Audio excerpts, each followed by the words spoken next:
Hello everybody, welcome to History by SRB. So now we have to discuss chapter number 2, Natural Resources, Land, Soil and Water. तो इसके पहले हम लोगों ने complete किया है चैप्टर नंबर 1 और इसकी क्वेश्चन आंसर भी कंप्लीट की जा चुकी है और explanation question answer already has been completed and also link has been share. तो लिंक भी शेयर किया जा चुका है, आप इसे देख लेंगे chapter number 1.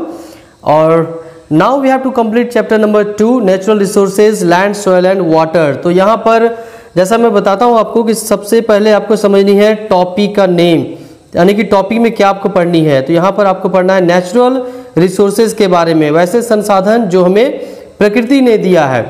Already we have discuss about the resources. तो पहले रिसोर्सेज के बारे में जान लें. ऑलरेडी चैप्टर 1 में हम लोग डिस्कस किया है ना कि रिसोर्सेज क्या होते हैं. तो यहाँ पर हम लोग डिस्कस करेंगे नेचुरल रिसोर्सेज के बारे में, जैसे लैंड हो गए यानी जमीन है, सॉइल मिट्टी है और वाटर यानी पानी है. तो ये हमारा क्या है, नेचुरल रिसोर्सेज है. So now we have to start without doing delay. तो बिना देर की हम लोग स्टार्ट करते हैं.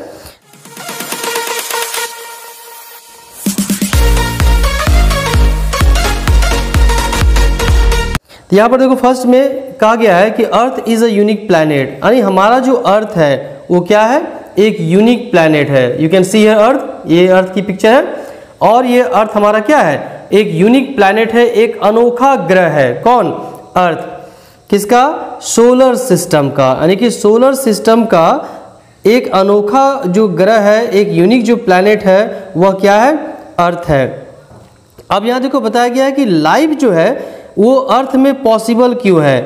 अर्थ में लाइफ जो जीवन है हम लोग जी रहे हैं ये क्यों हुआ, इसके पीछे 4 स्फीयर्स हैं, यानी अर्थ में 4 स्फीयर है जिसके कारण आज हमारा जीवन जो है, लाइफ है हमारे इस अर्थ पर मौजूद है. किसके कारण, कौन सा स्फीयर है, तो दो spheres are lithosphere, atmosphere, hydrosphere and biosphere. तो ये जो लिथोस्फीयर, एटमॉस्फेयर, हाइड्रोस्फीयर और बायोस्फीयर है, इसी के कारण अर्थ में हमारा जीवन संभव है, हमारा लाइफ जो है पॉसिबल है. ठीक है. नेक्स्ट में बताया गया देखो कि अर्थ का जो सरफेस है, सरफेस मीन्स व्हाट, पृथ्वी का जो ऊपरी परत होता है, दैट इज कॉल्ड सरफेस, अर्थ का सरफेस. तो यहाँ बताया गया कि अर्थ का सरफेस को 2 पार्ट्स में बांट दिया गया है, 2 भागों में बांटा गया है. कौन कौन सा भाग में, कौन कौन से पार्ट्स में, तो लैंड एंड वाटर, यानी पूरे अर्थ को 2 पार्ट में बांटा गया है, एक जमीन वाला भाग में और दूसरा पानी वाला भाग में, लैंड एंड वाटर. अब नेक्स्ट में यहाँ देखो परसेंटेज की बात की गई है कि लैंड का क्या परसेंट है, यानी अर्थ में कितना परसेंट लैंड है, जमीन है, और वाटर कितना है. तो यहाँ पर कितना है, 30%. 30% क्या कवर करती है, लैंड एरिया कवर करती है, यानी 30% इस पूरे पृथ्वी पर 30% क्या है, जमीन है and 70% of water, 70% of water, यानी पूरे पृथ्वी पर 70% पानी है, वाटर है. तो भाई 70% वाटर है तो बचा कितना, 30%. तो 30% कितना है, सरफेस है. तो this is the first information about the earth. तो यहाँ पर अर्थ की कुछ जानकारी दी गई है. And now we have to proceed to next topic, that is land resource. तो पहले देखो यहाँ पर क्या दिया गया है, लैंड के बारे में. तो यहाँ पर सबसे पहले first of all we have to start from land resources, यानी जमीन के बारे में पढ़ना है. क्या ये जमीन जो हमारा रिसोर्स है, ये जो संसाधन है, इसके बारे में हमें डिस्कस करनी है. Now so next we proceed to land resources. अब यहाँ देखो लैंड रिसोर्सेज मीन जमीन, जमीन हमारा जो संसाधन है इसके बारे में. What it has been told here, क्या यहाँ पर कहा गया है कि the most important natural resource upon which all human activities based is land, यानी हमारी जितनी सारी एक्टिविटी होती है, हम जो भी करते हैं ना, रहना, खाना, पीना, घर बनाना, ठीक है, ये सारे कहाँ पर हम लोग करते हैं, ये हम लोग करते हैं लैंड पर, जमीन पर, है ना. आप घूमते हो, फिरते हो, रहते हैं, हम लोग कहाँ पर रहते हैं, जमीन पर रहते हैं, लैंड पर रहते हैं. ये most of the works are done on land. अब यहाँ देखो इसका यूज बताया गया है, आखिर कौन कौन सा वर्क हम लोग करते हैं इस पर. तो जमीन पर हम लोग खेती करते हैं, ग्रोइंग क्रॉप्स, बिल्डिंग हाउसेस, घर भी हम लोग बनाते हैं, रोड्स भी बनाए जाते हैं, रेलवे ट्रैक बनाए जाते हैं, ठीक है, इंडस्ट्री को सेटअप की जाती है, जानवरों को चराया जाता है, ग्रेजिंग एनिमल्स, माइनिंग होती है, यानी खदान बनाए जाते हैं. ठीक है. तो लगभग जितने सारे ऑलमोस्ट जितने सारे एक्टिविटी है, ये सारे एक्टिविटी कहाँ पर होते हैं, लैंड पर होती है, जमीन पर होती है. ओके. अब यहाँ पर देखो हमें भोजन भी मिलता है, शेल्टर मीन्स रहने का स्थान भी मिलता है, क्लोथिंग कपड़ा है, and take place on land. ये सारी चीज़ें हमें कहाँ मिलती है? ज़मीन से ही मिलती है। पौधे उगाते हैं तो कहाँ से मिलती है? ज़मीन से मिलती है। तो ये लैंड रिसोर्सेज के बारे में बताया गया है। नेक्स्ट में देखो यहाँ पर दिया गया है लिथोस्फीयर, जो है ना 4 स्पेयर्स के बारे में हम लोग डिस्कस किया था। 4 स्पेयर्स है। तो यहाँ first of all it has been told about lithosphere. तो लिथोस्फीयर में होता क्या है इसके बारे में यहाँ बताया गया है। ओके, तो लिथोस्फीयर क्या कंजिस्ट करती है? Loose surface materials called soil. यानी लिथोस्फीयर में एक लूज सरफेस मटेरियल है जिसे मिट्टी कहा जाता है, सोयल कहा जाता है। आप जाते हो जहाँ पर हम लोग चलते हैं वहाँ पर क्या है? Loose surface. Loose surface means क्या है? जो हार्ड नहीं होता है। मिट्टी हार्ड होती है क्या? नहीं, रॉक हार्ड होता है। तो उसके बारे में यहाँ बात नहीं की जा रही है। यहाँ बात की जा रही है जो लूज सरफेस है, जैसे मिट्टी है, बालू है, तो इसे क्या कहा जाता है? सोयल। और ये कहाँ पर कंजिस्ट करती है? जिस पार्ट में, उस पार्ट को लिथोस्फीयर कहा जाता है। ओके, तो lithosphere consist of loose surface material called soil. अब यहाँ बताया गया नेक्स्ट में देखो क्या है कि it is a combination of organic and inorganic matter. ये जो मिट्टी है ये किससे बनी हुई है? किसका कॉम्बिनेशन है? इसमें क्या क्या चीजें होती है? किस तरह की कॉम्बिनेशन इसमें है? ये ऑर्गेनिक और इनऑर्गेनिक मैटर का ये कंपोजिशन है।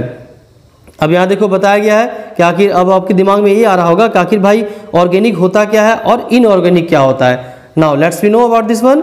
The organic components which consist of dead and decomposed parts of animals and plants is known as humus। तो क्या बताया गया है कि ऑर्गेनिक कंपोनेंट्स में क्या क्या चीज़ें कंजिस्ट होती है, यानी क्या क्या चीज़ें होती है, किन चीज़ों को हम बता सकते हैं या कहा जा सकता है कि ये ऑर्गेनिक कंपोनेंट में है। तो ऑर्गेनिक कंपोनेंट में कौन कौन सी चीज़ें आती है? Dead and decompose parts of animals, यानी जो एनिमल्स है जो मर गए हैं, है ना, जिनकी डेथ हो गई है, तो वो होता है। या फिर प्लांट्स है, ठीक है, प्लांट जो पेड़ सड़ जाते हैं, टूट जाते हैं, मिट्टी में मिल जाते हैं, तो ये सारी चीज़ें जिससे मिली होती है इसे ऑर्गेनिक कंपोनेंट्स कहा जाता है। इन्हीं चीज़ों से ऑर्गेनिक कंपोनेंट्स बनती है, चाहे वो जानवर हो, ये इंसान हो या प्लांट्स हो। ये जब फिनिश हो जाते हैं, इसकी जीवन खत्म हो जाती है, तो ये मिट्टी में मिलते हैं ना। तो ये किस में आते हैं? ऑर्गेनिक कंपोनेंट्स में कहलाते हैं। नेक्स्ट वन है इनऑर्गेनिक कंपोनेंट्स। तो इनऑर्गेनिक कंपोनेंट्स किस चीज़ से बने होते हैं या क्या क्या चीज़ें जो इनऑर्गेनिक कंपोनेंट्स में आते हैं? तो inorganic components is found by rock particles and minerals. तो पृथ्वी पे जितने सारे रॉक्स हैं, चट्टान है या फिर मिनरल्स है, ठीक है, जैसे एग्जांपल यहाँ दिया गया है कि लाइम है, आयरन है, सोयल है, मिट्टी है, ये सारी चीज़ें मिलकर इनऑर्गेनिक कंपोनेंट बनाती है। या ऐसा कहा जा सकता है कि ये सारी चीज़ें जो है इनऑर्गेनिक कंपोनेंट के तहत में आती है। कौन कौन सी चीज़ें? जैसे चट्टान है, रॉक है, मिनरल्स है ना, ये सारी चीज़ें इनऑर्गेनिक कंपोनेंट में आते हैं। और जितने सारे जीव चीज़ है जो जिनमें लाइफ होता है लेकिन अब वो डेड हो चुके हैं, ये बनाते हैं क्या? ऑर्गेनिक कंपोनेंट में आते हैं। यदि सिंपल भाषा में समझी जाए, सिंपल लैंग्वेज में, तो यहाँ पर क्या कह सकते हैं कि जो जीवित लोग हैं, जो जिनमें लाइफ होती है, उनसे वे ऑर्गेनिक कंपोनेंट में आ गए, और जो रॉक्स है ये इनऑर्गेनिक कंपोनेंट्स में आएंगे। अब जीवित मतलब जो जिंदा है वो नहीं, है ना, वो उनके डेथ होने के बाद वो काउंट आते हैं। Now next one, it has been told it also from here कि soil is formed as a result of long continued weathering process of rocks. अब यहाँ बताया गया डियर कि मिट्टी बनती कैसे है। भाई आपके मन में ये सवाल आता होगा ना, ये मिट्टी जो है, सोयल जो है, इसका ये बनता कैसे, फॉर्म कैसे होता है? ये देखो लॉन्ग एंड कंटिन्यू प्रोसेस है, एक लंबे समय तक हजारों करोड़ों वर्ष लग जाते हैं मिट्टी बनने में। और कौन सा प्रोसेस है? Weathering process. ये वेदरिंग क्या होता है? वेदरिंग का मतलब होता है ऐसे कि घिसना। जैसे कोई चट्टान है, वो बहुत दिन तक घिसते घिसते फ्रिक्शन होता है ना, तो उस घिसते घिसते उससे जो मटेरियल निकलता है एक फ्यू अमाउंट में, वो धीरे धीरे क्या होता है? मिट्टी बन जाती है। तो ये एक वेदरिंग प्रोसेस है रॉक्स का, यानी रॉक्स जो है, चट्टान जो है, ये घिसते जाता है और घिसते घिसते इससे जो पार्टिकल्स निकलता है, इसी से क्या बनता है? मिट्टी बनता है। ओके, तो soil is formed as a result of long and continued weathering process of rocks. आई इस बात समझ में? Now next one, it has been told about it contains water and air which occupy it pore spaces. अब यहाँ देखो, it also contains water, ये जो चट्टान है, रॉक्स है, या जो अर्थ है हमारा, सॉइल या मिट्टी जो है, इसमें क्या होता है, वाटर भी होता है, एयर भी मिला होता है। बट हाउ, कैसे, it also contains water air which occupy its pore spaces. Pore मतलब क्या होता है, जैसे मान लो बहुत सारे चट्टान है, तो चट्टान में देखो क्रैक्स होते हैं ना, क्रैक्स होते हैं, या फिर कहीं होल होता है, या कहीं पर बहुत गड्ढे होते हैं, तो वहाँ पर क्या होता है, ये उन स्पेस में एयर भी होता है और वहाँ पर वाटर भी होता है।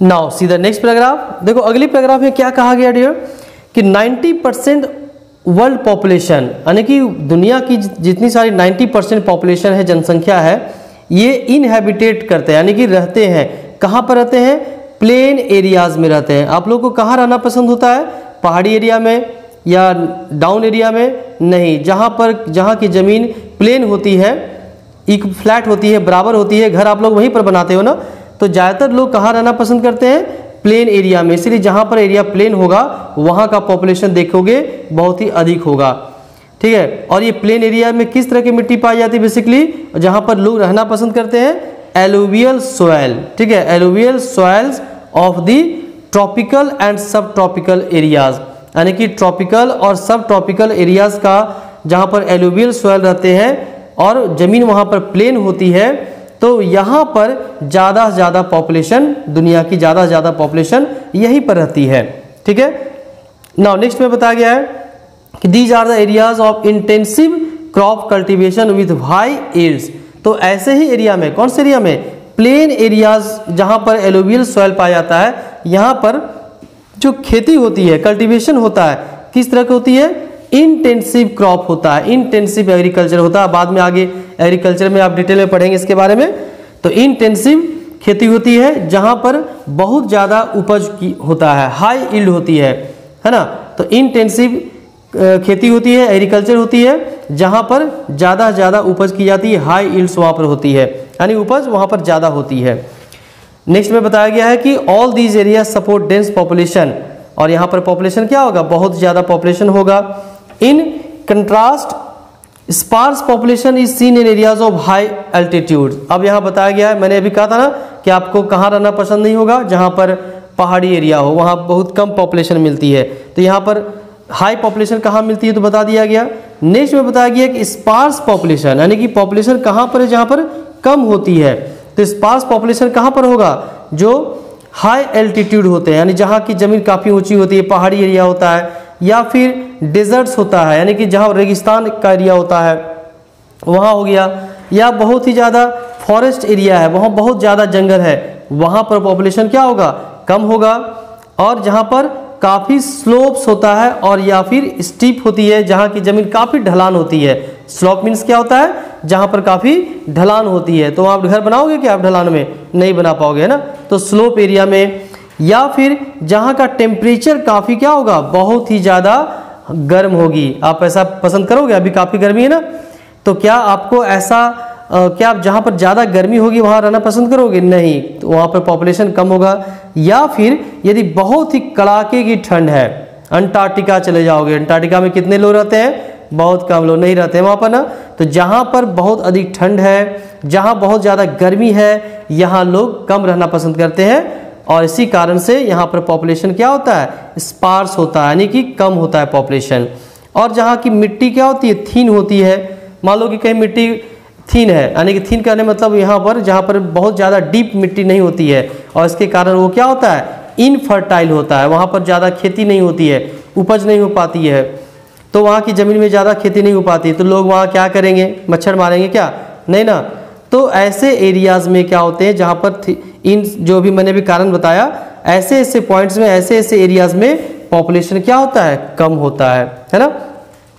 These areas are inhabited by people who are engaged in hunting, gathering, fishing and shifting agriculture। अब ये भी बताया गया यहाँ पर कि आखिर ऐसा नहीं कि बिल्कुल ही लोग वहाँ पर नहीं रहते हैं, इन सब एरियाज में कुछ लोग रहते हैं, बट कैसे लोग रहते हैं, वैसे लोग जो फिर खेती से जुड़े हुए नहीं होते हैं। अब मान लो वहाँ पर खेती होगी नहीं, तो खेती से लोग जुड़े कैसे रहेंगे, वहाँ पर कैसे लोग रह सकते हैं, जो हंटिंग करते हैं, जो शिकार करते हैं। तो भाई चलो ठीक है, शिकार करके जीवन चला लेंगे, या फिर गैदरिंग करते हैं, कुछ इकट्ठा करके अपना भोजन पानी इकट्ठा करते हैं और वहाँ पर रहते हैं, या फिर मान लो कोई नदी है तो वहाँ पर फिशिंग की है, मछली मारकर जीवन चला रहे हैं, खा रहे हैं, या फिर शिफ्टिंग एग्रीकल्चर की जाती है। तो यहाँ पर पूछोगे ना कि शिफ्टिंग एग्रीकल्चर क्या होती है, तो शिफ्टिंग एग्रीकल्चर मीन्स क्या होता है कि एक प्लेस में यहाँ पर मैंने खेती किया, इसके बाद ये प्लेस मैंने छोड़ दिया 10 ईयर्स 20 ईयर्स के लिए, फिर दूसरा जगह चला गया और वहाँ पर मैंने खेती किया, ठीक है। तो इस तरह से जो घूमते हुए अलग अलग प्लेस में जो खेती की जाती है इसी को शिफ्टिंग एग्रीकल्चर कहा जाता है। तो ऐसे प्लेस में क्या होती है, शिफ्टिंग एग्रीकल्चर की जा सकती है। तो इस तरह से I think understood both the situation. तो ये था land resource topic. And now next topic is that land use. अब यहाँ पर बताया गया जमीन का यूज कैसे किया जा सकता है, इसके बारे में बताया गया है। नाउ तो लैंड यूज में क्या बताया गया यहाँ पर कि लैंड जो है इसका यूज जो है ना वेरियस पर्पसेस के लिए होता है, यानी बहुत तरीकों के लिए, बहुत से काम के लिए ज़मीन का यूज़ होता है। जैसे एग्जांपल में कल्टीवेशन के लिए, खेती के लिए, है ना, और घर बनाने के लिए ऑलरेडी हम लोग डिस्कस किया है, या कंस्ट्रक्शन के लिए, रोड के लिए, रेलवे के लिए, जानवरों को ग्रेजिंग करने के लिए, खिलाने के लिए, ठीक है। इन सब के लिए लैंड का यूज़ किया जाता है। तो this is commonly known as land use pattern. तो यहाँ देखो अंडरलाइन आप करेंगे अपने बुक में भी। तो ये जो लैंड का यूज बहुत सारे वेरियस पर्पसेस के लिए होता है, इसी को कहा जाता है लैंड यूज पैटर्न। तो यहाँ पर यदि डिफिनेशन पूछी जाए इसके एग्जाम में तो हाउ यू कैन राइट, तो land is use for various purposes that is called land use pattern. तो in this way you can write the answer of this question या this definition. Okay, now proceed to the next. Next में यहाँ कहा गया है कि percentage of land is used for various purposes varies from one place to another या one region to another. अब यहाँ देखो बताया गया है कि लैंड का जो यूज होता है ना, वो ऐसा नहीं कि सारी जगहों में, सारे प्लेसेस में एक ही तरह का होगा, ऐसा नहीं होता है। अलग अलग प्लेस में, अलग अलग रीजन में, अलग अलग एरियाज में लैंड का यूज अलग अलग पर्पस के लिए, यानी अलग अलग उद्देश्य के लिए होता है, अलग अलग काम के लिए होता है। ऐसा होता है कि नहीं?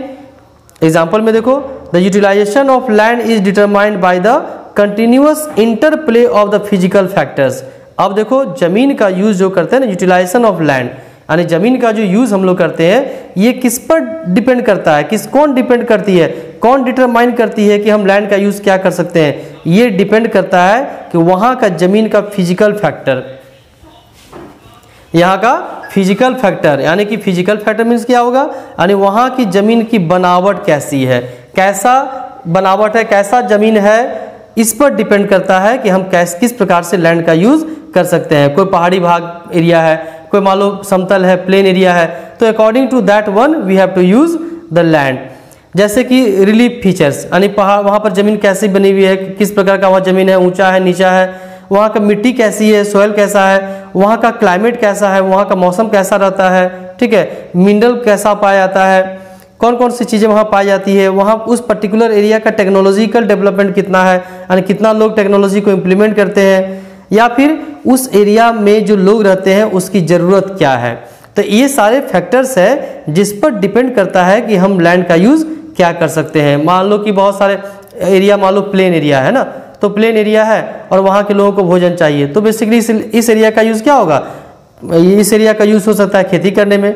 अब मान लो कोई ऐसा एरिया है जहाँ पर पहाड़ी भाग है, वहाँ कुछ कोल पाए जा रहे हैं, मिनरल पाया जा रहा है, अब वहाँ पर खेती तो होगी नहीं, तो उस एरिया का यूज़ किस में होगा, इंडस्ट्री में होगा, माइनिंग में होगा। तो इस तरह से अलग अलग टाइप के लैंड का यूज़ जो है वो अलग अलग होगा। ये डिपेंड करता है वहाँ के फिजिकल फैक्टर्स पर और वहाँ का मिनरल पर, इन सारी चीज़ों पर डिपेंड करता है कि वहाँ पर क्या किया जाए। पॉपुलेशन पर डिपेंड करता है कि ज़मीन का यूज़ क्या होगा। मान लो पॉपुलेशन है तो वहाँ पर पॉपुलेशन को क्या रिक्वायरमेंट है, क्या ज़रूरत है, तो उन सब चीज़ों के लिए यूज़ होगा, ठीक है।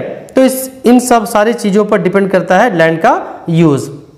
नाउ नेक्स्ट पेज में देखो यहाँ पर क्या दिया गया डियर, कि अब यहाँ बताया गया कि जो लैंड यूज़ पैटर्न जिसके बारे में हमने बताया, तो लैंड यूज़ पैटर्न आखिर इम्पॉर्टेंट क्यों है, इसकी स्टडी क्यों करना जरूरी है। तो लैंड यूज़ पैटर्न की स्टडी इसलिए ज़रूरी है क्योंकि इससे हम लोग प्लानिंग कर सकते हैं, economic planning of the nation. And देश का इकोनॉमिक प्लानिंग क्या होगा, कैसे हम देश को चलाएंगे, आर्थिक नीति कैसे बनाएंगे, तो इसके लिए इकोनॉमिक प्लानिंग करने के लिए लैंड यूज़ पैटर्न का स्टडी करना बहुत ही इंपॉर्टेंट होता है।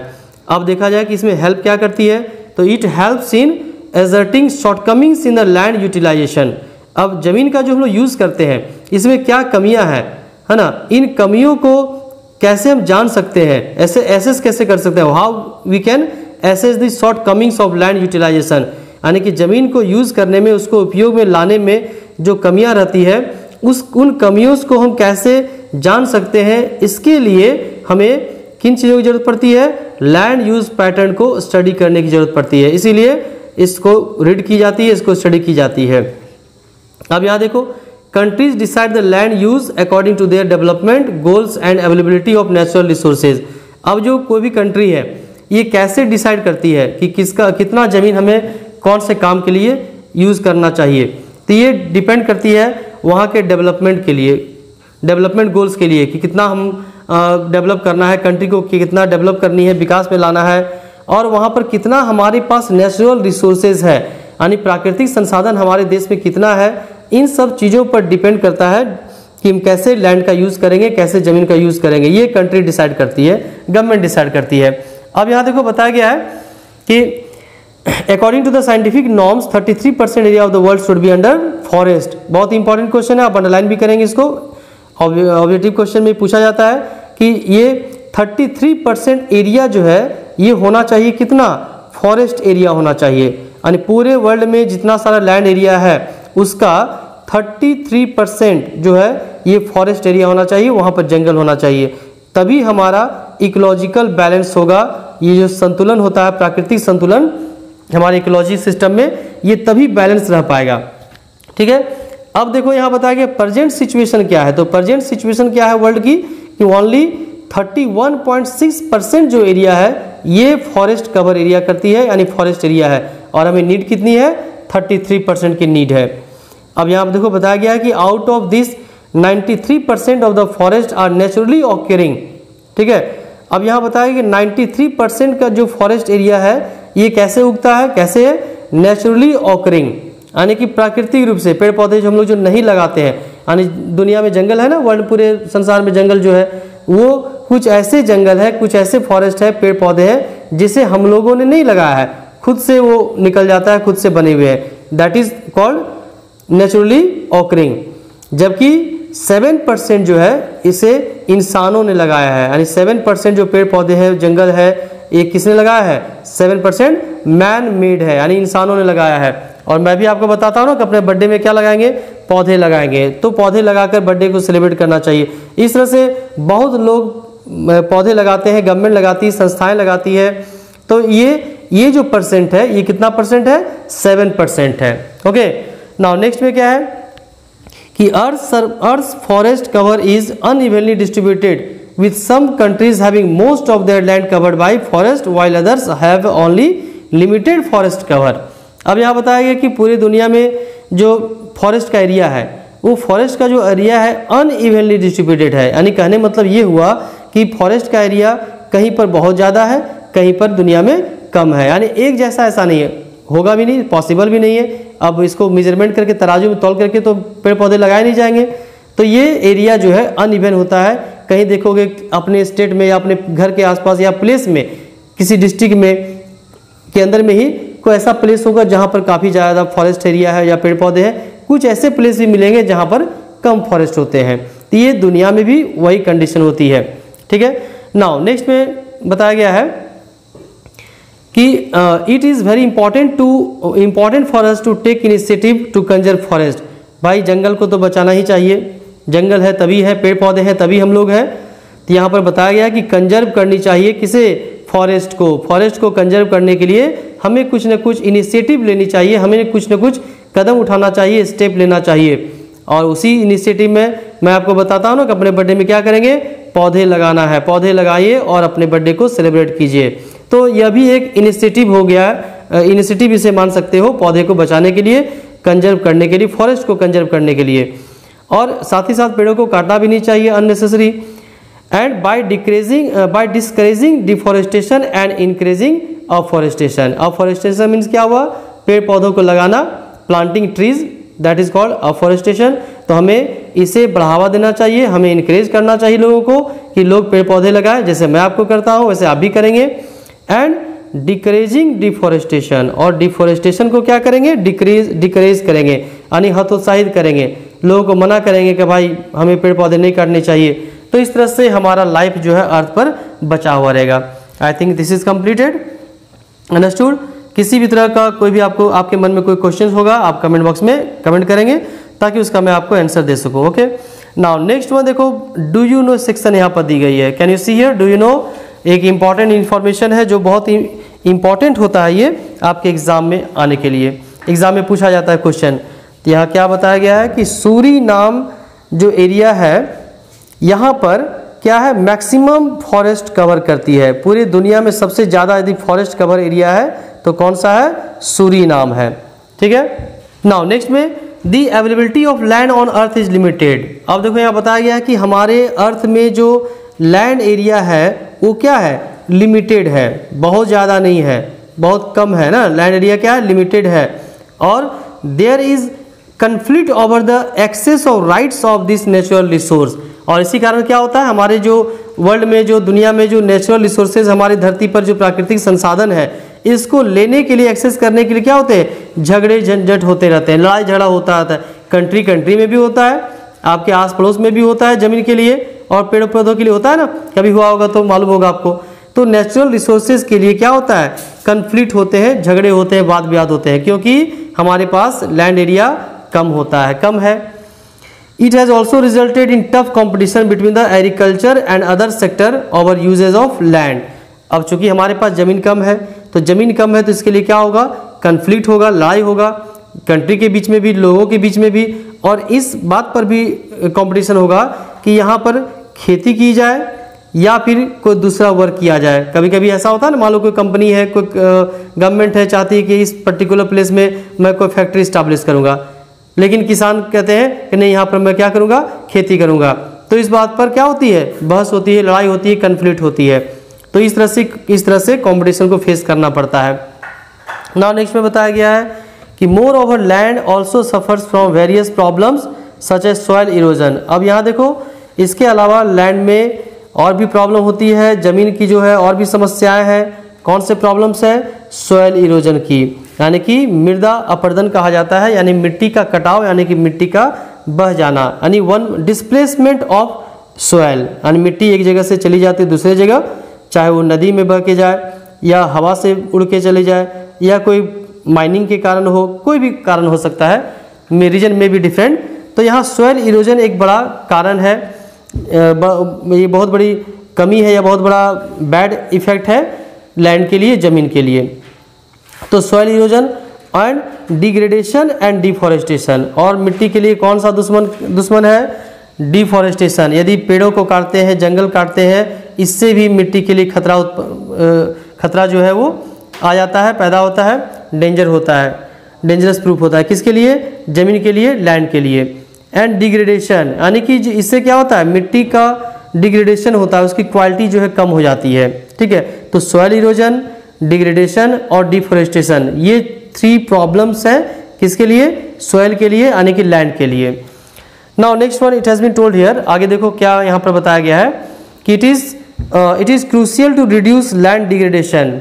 हमें क्या करना चाहिए, ज़मीन का जो डिग्रेड हो रहा है, उसकी जो क्वालिटी कम हो रही है, इस क्वालिटी को हमें ख़त्म करना है। मतलब जो ये जो ख़त्म, मतलब क्वालिटी को नहीं ख़त्म करना है, क्वालिटी का जो डिग्रेड हो रहा है, इस डिग्रेडेशन को हमें क्या करना है, कम करना है, रिड्यूस करना है, यानी कि हमें मिट्टी की क्वालिटी को क्या करना है, इंक्रीज करना है। ठीक है, and ensure the optimum use of land resources for the benefits of the present and future generation. और हमें मिट्टी का ऑप्टिमम यूज़ करना चाहिए, अच्छे तरीके से कंजर्व करते हुए, बचाते हुए यूज़ करना चाहिए, आज प्रेजेंट के लिए भी, आज हम अपने लाइफ के लिए भी, और जो हमारा आने वाला फ्यूचर जनरेशन होगा उसके लिए भी हमें बचा कर रखना होगा। मिट्टी को यूज़ अच्छे तरीके से करना होगा ताकि हम लोग भी यूज़ करें और साथ साथ हमारा जो फ्यूचर जनरेशन है वो भी सॉइल का यूज़ कर सके, लैंड का यूज़ कर सके। नेक्स्ट में बताया गया है कि land management is holistic approach for achieving productive and balance ecosystem by integrating social economic needs of the people. अब यहाँ बताया कि लैंड मैनेजमेंट की बात की गई है, तो किसी भी चीज़ का मैनेजमेंट क्यों की जाती है, ताकि उसे हमें प्रोटेक्ट कर सके। तो यहाँ पर भी मिट्टी को या लैंड को, ज़मीन को बचाने के लिए यहाँ पर लैंड मैनेजमेंट की ज़रूरत है, जिससे हम मिट्टी को भी बचा सकें, साथ साथ इकोनॉमिक नीड्स को भी पूरा कर सकें, और एक हम क्या कर सकें, यहाँ पर इकोसिस्टम को हम बैलेंस कर सकें, यानी balance eco we can balance our ecosystem, हम अपने इकोसिस्टम को भी संतुलित कर सकें, बैलेंस कर सकें। इसीलिए क्या हमें चाहिए, लैंड मैनेजमेंट की जरूरत पड़ती है। तो आखिर now I think this topic completed, and next class में हम लोग डील करेंगे सॉइल रिसोर्सेज के बारे में डिस्कस करेंगे। तो मिलते हैं नेक्स्ट टॉपिक सॉइल रिसोर्सेज में। Thanks for joining the class, have a nice day, जय हिंद, जय भारत।